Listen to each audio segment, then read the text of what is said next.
Почитувани гледачи, вие следите емисијата Одговори на тешки прашања. Што е тоа милениум и крајот на светот? Книгата Откровение, значи последната книга во Библијата, во Новиот Завет, која се нарекува Откровение, опишува период од 1000 години кој на истражувачите на Библијата им е познат како милениум. Поимот милениум не се наоѓа во Библијата. Тука е изведен од латинскиот збор миле, што значи 1000, и анум, што значи година.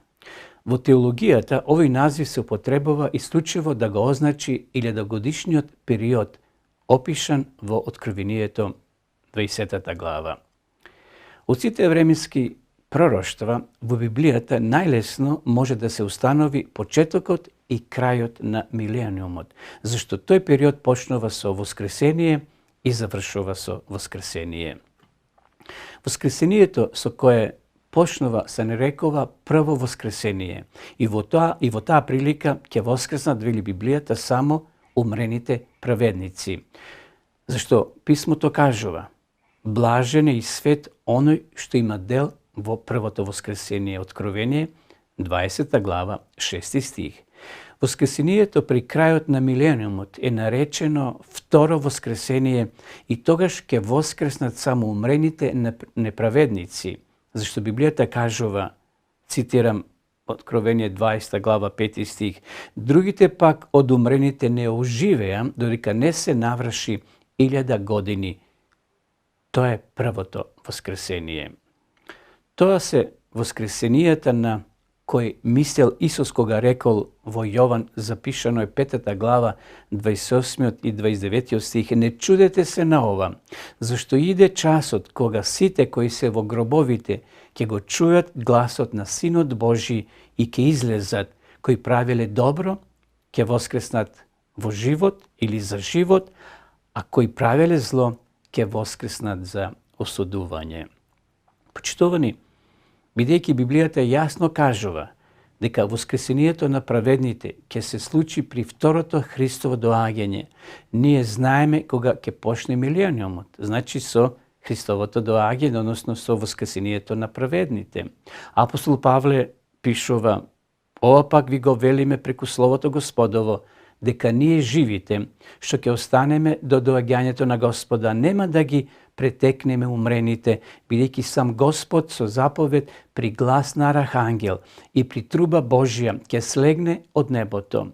И најнапред ќе воскресат мртвите, а потоа ние, што сме останале живи, заедно со нив, ќе бидеме грабнати на облаците, за да се сретнеме со Господа на небото и така за секогаш ќе бидеме со Господа. Прво послание до Солуњаните, 4 глава од 15 до 17 стих. Значи, јасно е дека милениумот ќе започне или ќе почне при второто Христово доаѓање, зашто тогаш, како што читавме, ќе воскреснат умрените праведници. И тогаш тие, заедно со живите праведници, ќе бидат земени на небото со Христа, како што вели Исус, или како што вели самиот Бог. Апостол Јован пишува: и царуваа со Христа 1000 години. Откровение 20 глава 4 стих. Во текот на тој период праведниците ќе учествуваат во делот на судот. Ова судење всушност е испитување на животот на грешните, на оние кои не се покаеле, и представува дел од божествениот план на целата вселена да се покаже дека Бог е праведен и дека е милостив.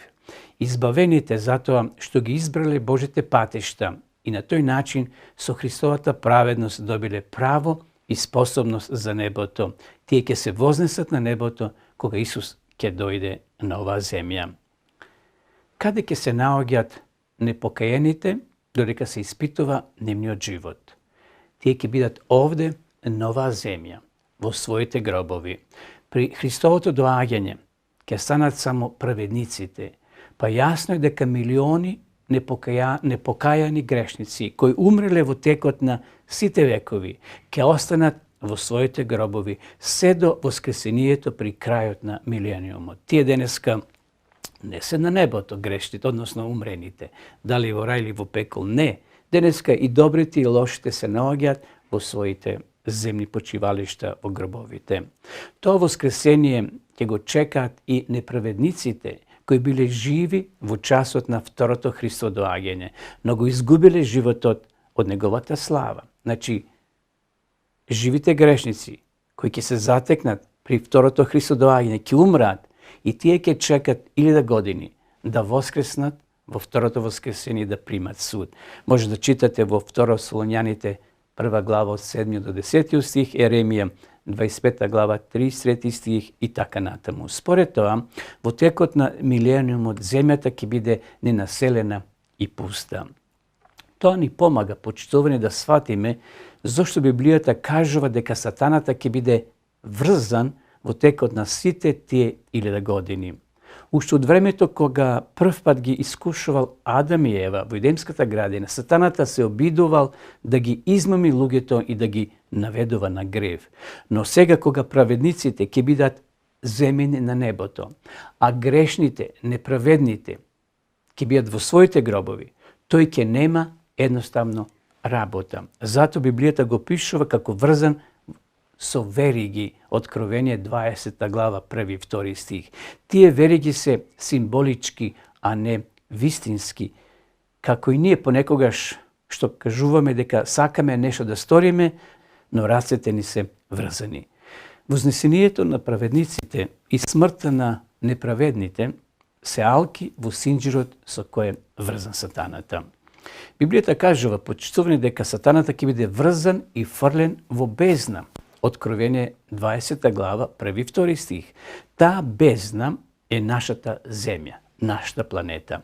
Таа во тоа време ќе биде опустена со настаните што ги опишува Библијата. Еве, например, во Откровение 16 глава од 18 до 20 стих, Исаија 6 глава 11 стих, Еремија 4 глава 23 до 27 стих. Така што состојбата на неа, значи на оваа земја, ќе биде слична на состојбата пред седмицата на создавањето. Зборовите што ја опишуваат состојбата пред седмицата на создавањето и она во текот на милениумот, во Библијата се потполно исти во оригиналот, без облик и пуста. Значи, тоа е тој оригиналниот израз, без облик и пуста. И така сатаната 1000 години ќе биде врзан со околностите, способен само да размислува за гибелните резултати на своето однесување. Меѓутоа, Библијата кажува дека на крајот од тие 1000 години тој ќе биде пуштен, ќе станат безбројните милиони праведници да ја слушнат пресудата и да ја примат платата. Значи, ќе воскреснат грешните. Еве што кажува апостол Јован во Откровение 20 глава 7 и 8 стих.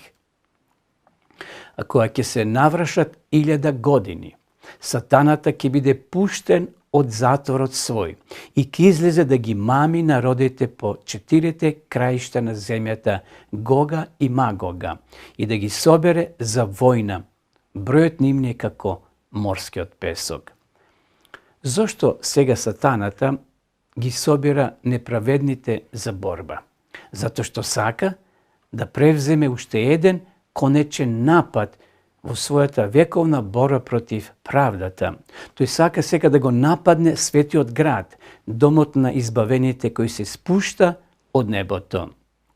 Пророк Јован тие сцени ги опишува со следниве зборови.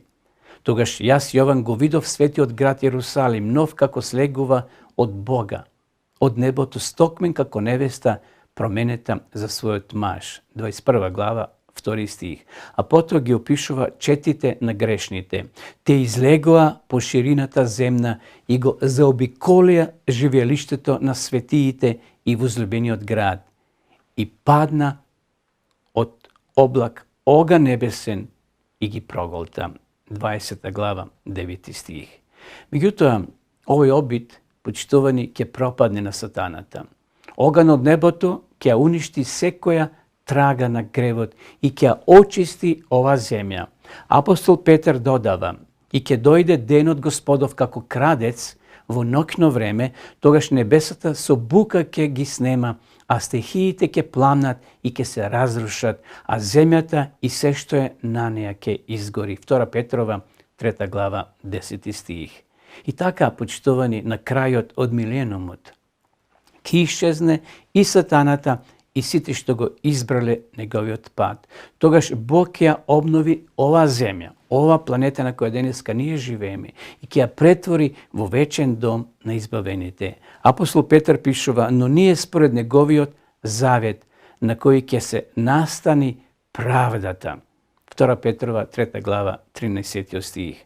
Големата борба е веќе завршена. Грев и грешници нема повеќе. Сета вселена е чиста. Во целата неизмерна вселена владеат потполна хармонија и радост.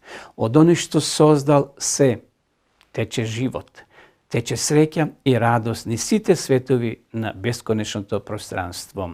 Од најмалечкиот атом до најголемиот свет, се што постои, и живата и неживата природа, во својата непоматена, убавена и совршена радост, зборуваат дека Бог е навистина љубов. Почитувани, благодарам на вашето внимание. Се гледаме во наредната емисија со ново прашање. Пријатно!